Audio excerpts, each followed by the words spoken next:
நண்பர்களே, தமிழ் இலக்கியங்களில் இந்த சான்றோன், சான்றாண்மை என்கிற சொல்லை நீங்கள் படித்திருப்பீர்கள்.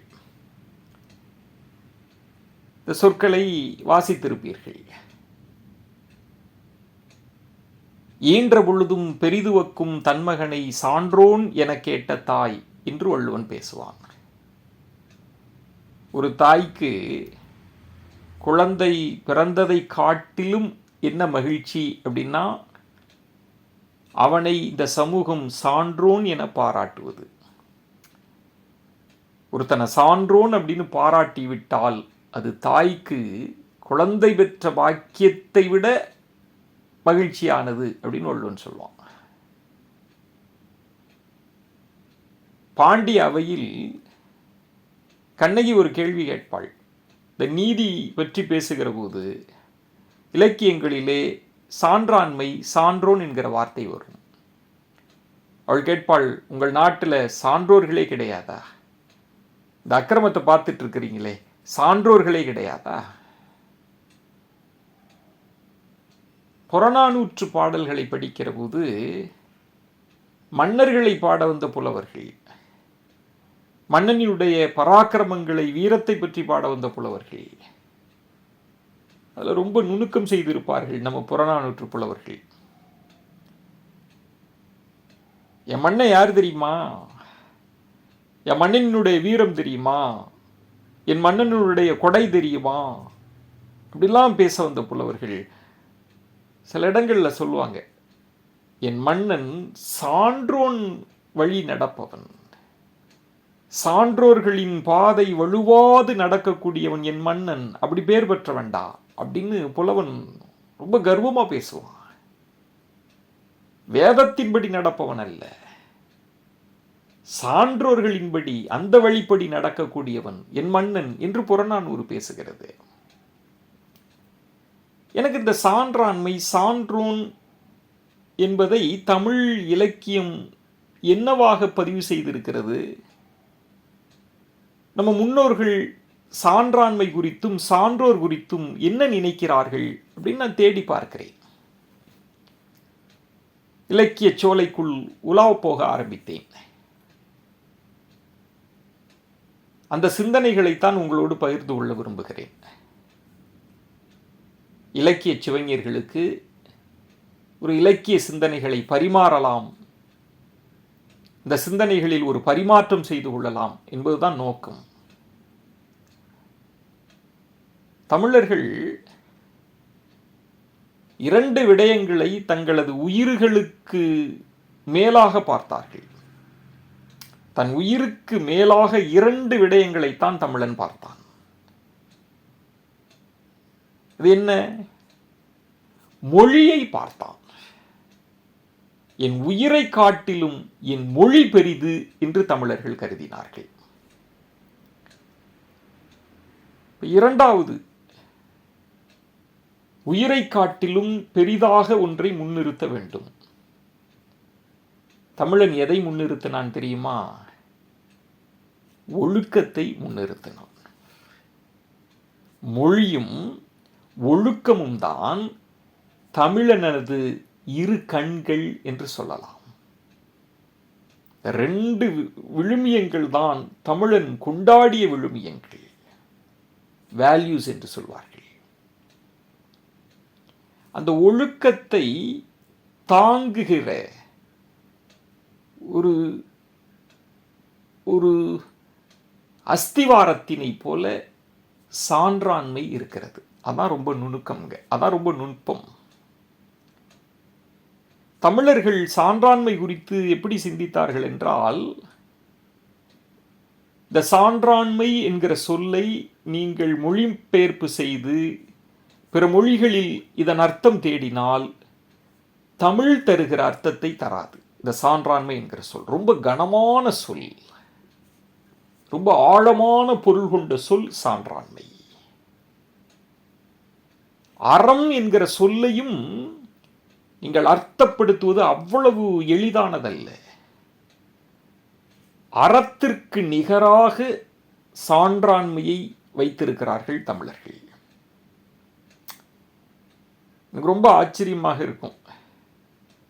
ஒரு நாட்டினுடைய வளம் எது அப்படின்னு கேட்டால் நம்ம சொல்லுவோம், படைபலத்தை சொல்லுவோம், செல்வ வளத்தை சொல்வோம், அங்கே இருக்கக்கூடிய மக்கள் திரளை சொல்வோம், இப்படி கனிம வளங்களை சொல்வோம். ஆனால் தமிழன் தமிழகத்தின் வளமாக எதை பார்த்தான் தெரியுமா? நம்ம மூதாட்டி ஔவைக்கு தான் நான் போகிறேன். ஔவை பாடுகிறாள், சேர நாடு வேழமுடைத்து, பாண்டிய நாடு முத்துடைத்து, சோழ நாடு சோறுடைத்து, தொண்டை நாடு சான்றோர் உடைத்து. நம்ம கிழவி பாடிட்டு போயிட்டா.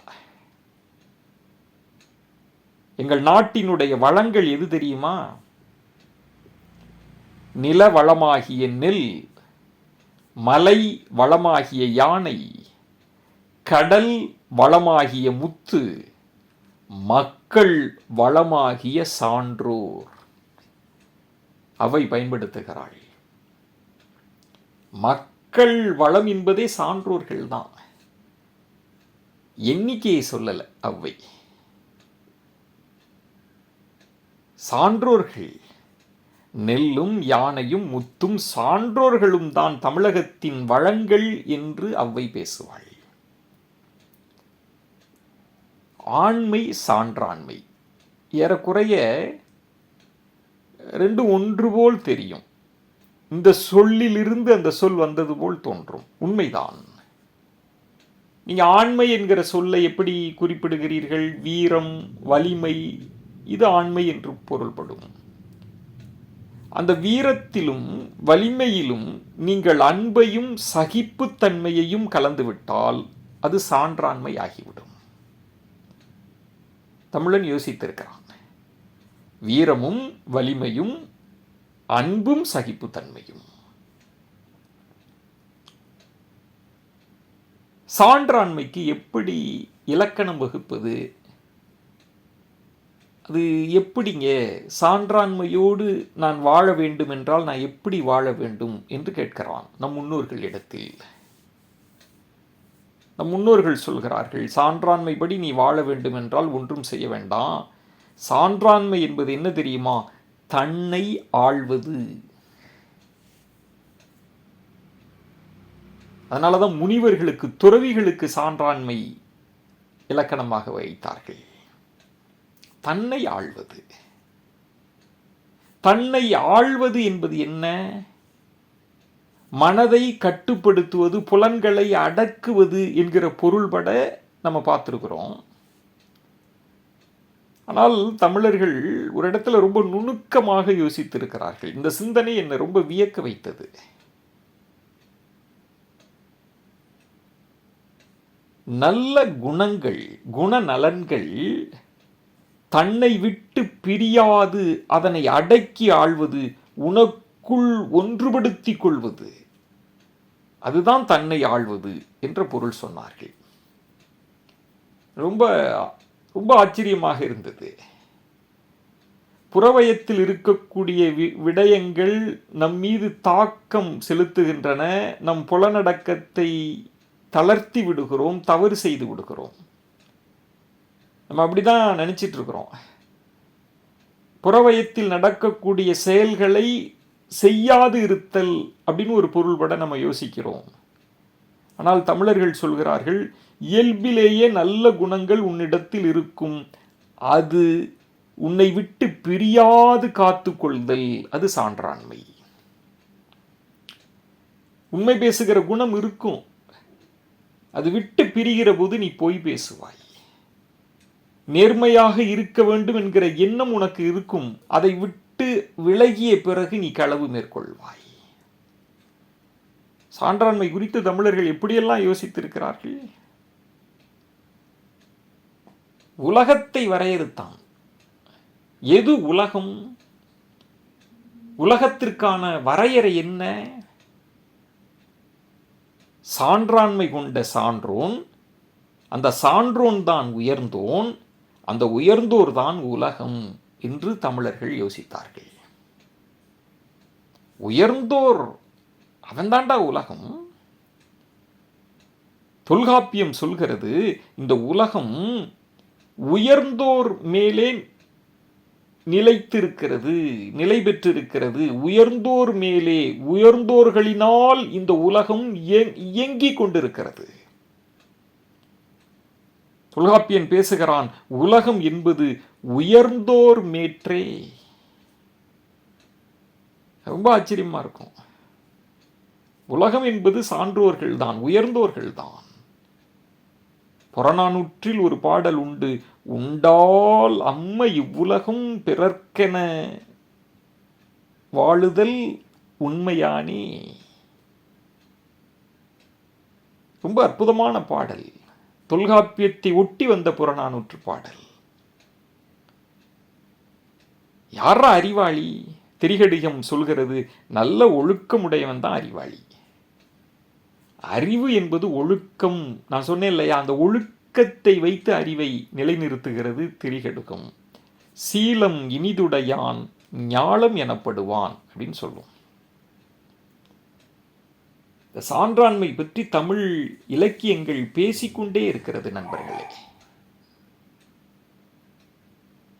ஒரு புலவனிடம் போய் சொல்றாங்க, நரை முடி இல்லை அவனுக்கு, முடி நரைக்கலை. ஏன்டா அவனுக்கு முடி நரைக்கலையே என்று கேட்கிற போது அவன் சொல்கிறான், நான் சான்றோர்கள் வாழக்கூடிய ஊரில் வாழ்கிறேன், என் முடி நரைக்காது. சான்றோர்களை கொண்டாடி இருக்கிறார்கள் தமிழர்கள். சோர்வற்று சாயினும், அந்த வரி தோல்வற்றி சாயினும் சான்றாண்மை குன்றாதே.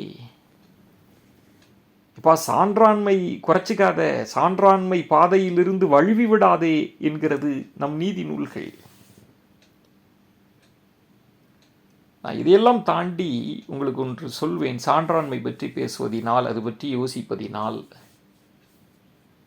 ஜனநாயகம் என்பது என்ன? பெரும்பான்மை வாதம். பெரும்பான்மை தான் ஜனநாயகத்தினுடைய சிறப்பு. அதன்படி தான் சட்டங்கள் இயற்றப்படுகின்றன, அதிகாரங்கள்லாம் கொடுக்கப்படுகின்றன. உலகம் முழுவதும் இந்த ஜனநாயகத்தை ஏற்றுக்கொண்டிருக்கின்றன. ஜனநாயகம் மிகப்பெரிய அருட்கொடையாக பார்க்கப்படுகிறது, மானுட குலத்தின் மிகப்பெரிய அருட்கொடையாக. மெஜாரிட்டி, பெரும்பான்மைவாதம் தான் ஜனநாயகத்தின் தன்மை. இப்போ உங்கள் ஊரில் 50 பேர் யானை சின்னத்துக்கு ஓட்டு போடுறான், 49 பேர் கழுத சின்னத்துக்கு ஓட்டு போடுறான்னு வைங்க. இந்த 50 ஒரே ஒரு ஓட்டு அதிகமாக வந்ததனால் யானை சின்னத்தில் வாக்குகளை பெற்றவன் வெற்றியாளன். இப்போ யானை சின்னத்தில் நிற்கக்கூடியவன், நான் கலர் டிவி கொடுக்குறேன் அப்படின்னு சொல்கிறாப்புல. கழுதை சின்னத்தில் இருப்பவர்கள், அவர் நான் கிரைண்டர் கொடுக்குறேன் அப்படின்றார். ஒரே ஒரு ஓட்டு அதிகமாக போனதுனால், அந்த வாக்கு அதிகமாக விழுந்ததினால், இந்த 49 பேர் கிரைண்டர் வேணும்னு வாக்களித்தாங்கல்ல, அது வேண்டான்னு ஆகி போயிடும். இந்த ஒரே ஒரு வாக்கினால் கலர் டிவி எல்லாருக்கும் கொடுக்கப்படும். இது ஜனநாயகத்திலேயே இருக்கக்கூடிய அடிப்படை கோளாறு. ஆனால் தமிழர்களை பொறுத்த வரைக்கும் பெரும்பான்மைக்குள் அவங்க சிக்கிக்கல. உலகம் என்பது உயர்ந்தோர் மேற்றி. எது உலகம்? யார் வழிப்படி இந்த உலகம் நடைபெற வேண்டும் என்று கேட்கிற போது சான்றோர் வழிப்படி தான் நடக்கணும். சான்றோர்கள் மிக குறைவாகத்தான் இருப்பார்கள் எண்ணிக்கையில். ஒரு ஊரில் 10 பேர் நல்லவனாக இருப்பான். அந்த 10 பேரின் வழிநடத்தலின்படி நாம் நடக்க வேண்டும் என்று தமிழர்கள் சிந்தித்திருக்கிறார்கள். முத்தமிழ் காவலர் கியாபி விஸ்வநாதன் அவங்க ரொம்ப அற்புதமான ஒரு கட்டுரையில் இது பற்றி விளக்கியிருப்பார். நான் ரொம்ப வியந்து படித்தேன் அதை. நண்பர்களே, நீங்கள் இந்த சான்றாண்மை குறித்து நம்ம சிந்தித்து கொண்டிருக்கிறோம். நீங்கள் அதிகாரங்கள், திருக்குறளினுடைய அதிகாரங்களை வைத்தே நம்ம ஒரு ஆய்வு கட்டுரை எழுத முடியும். 100வது அதிகாரம் பண்புடைமை, 99வது அதிகாரம் சான்றாண்மை. என்னுடைய தமிழ் ஆசிரியர் என்னிடம் சொல்வார், சான்றாண்மை வந்த பிறகுதான் நீ முழு பண்புடையவனாக மாறுவாய், நீ குணநலன் மிக்கவனாக மாறுவாய். சான்றாண்மை இல்லாமல் இவன் ரொம்ப நல்ல பண்பானவன் சொல்ல முடியாது. பண்பு எப்போது நிறைவடையும் என்றால் சான்றாண்மை வசப்படுகிற போதுதான். ஏன் 100வது அதிகாரமாக பண்புடைமையை வைத்தார் என்றால், அந்த பண்புடைமை வசப்படுகிற போது நீ ஒரு நிறைவான மனிதனாக மாறுவாய், வாழ்வாங்கு வாழ்வாய். இந்த 100 ஆண்டு வாழ்கவே அப்படின்னு வாழ்த்துறாங்கல்ல, அது மாதிரி நீ நிறைவான வாழ்வை வாழ்வாய். அந்த அர்த்தத்தில் தான் 100வது அதிகாரத்தில் பண்புடைமையை வள்ளுவன் வைத்ததாக சொல்வார்கள். சான்றாண்மை குறித்து இலக்கியங்கள் பேசிக்கொண்டே இருக்கிறது, அதற்கான விளக்கங்களை மீண்டும் மீண்டும் கொடுத்து கொண்டே இருக்கிறது. ஒரு பாடல், வாயின் அடங்குதல் துப்புரவாம், மாசற்ற செய்கை அடங்குதல் திப்பியமாம், பொய்யின்றி நெஞ்சமடைதல் வீடாகும். டேய், உள்ளத்தால் தீமை செய்யாதே, அதாவது எண்ணத்தால் கூட தீமை செய்யாதே. அடுத்தவன் கெட்டு போயிடணும்னு எண்ணத்தால் கூட நீ நினைக்கக்கூடாது, அது தப்பு. வாயால் தீமை செய்யாதே, உன் சொற்களால் தீமை செய்யாதே, தீமை செய்யக்கூடாது.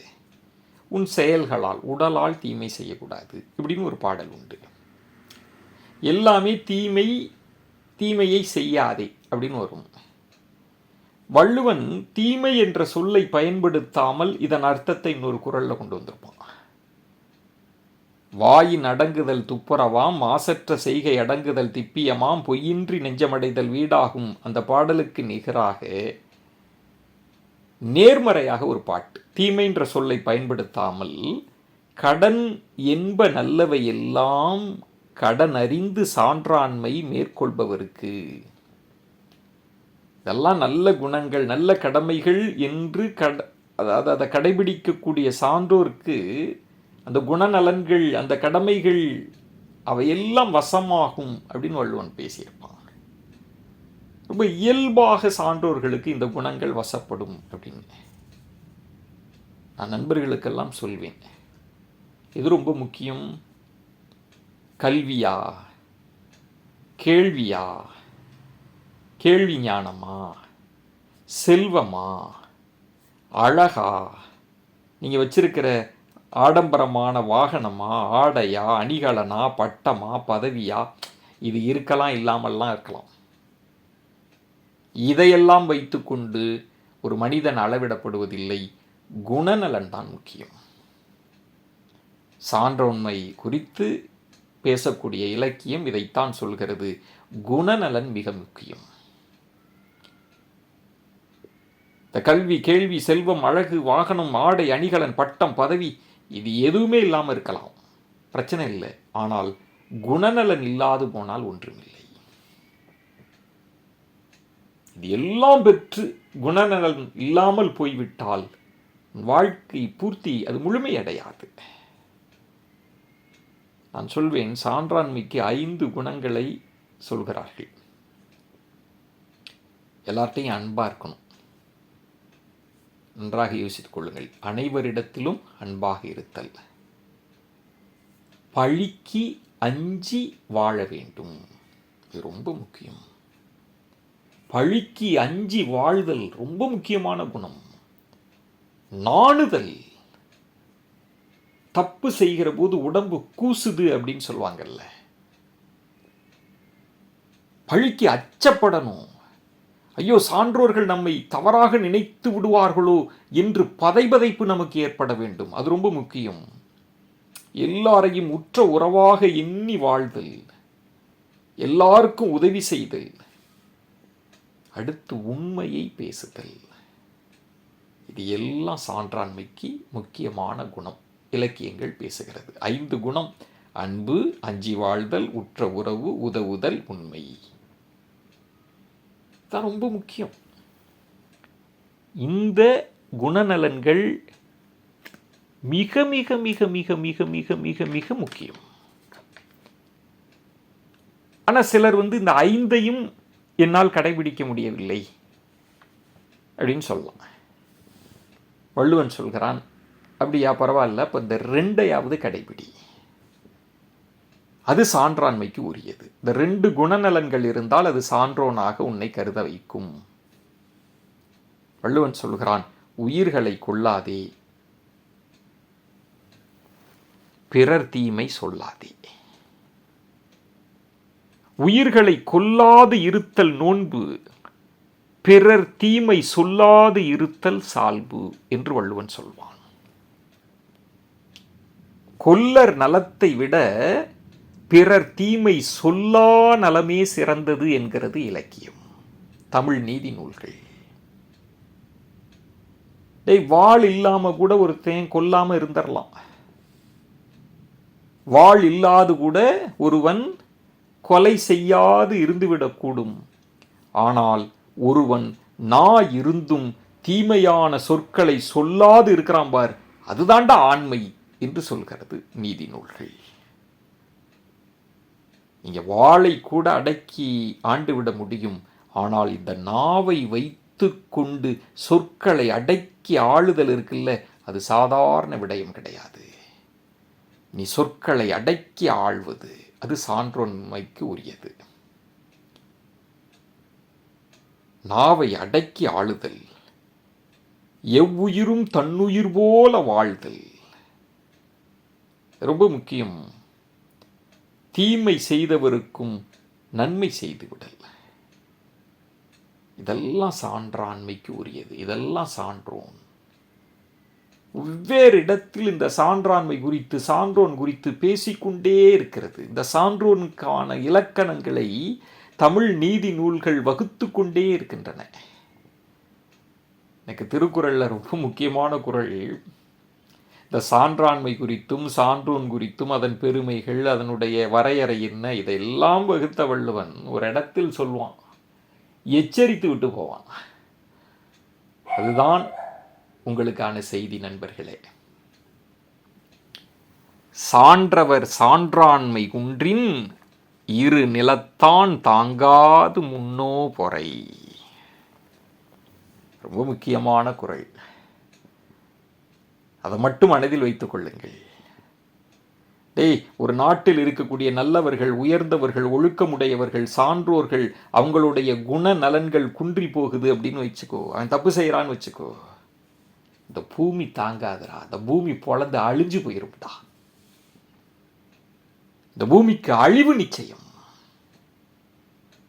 சான்றோர்கள் நெறி பிறழ்ந்தால், அறம் பிறழ்ந்தால் இந்த உலகம் அன்றைக்கு அழிந்து விடும் என்று எச்சரிப்பான் வள்ளுவன்.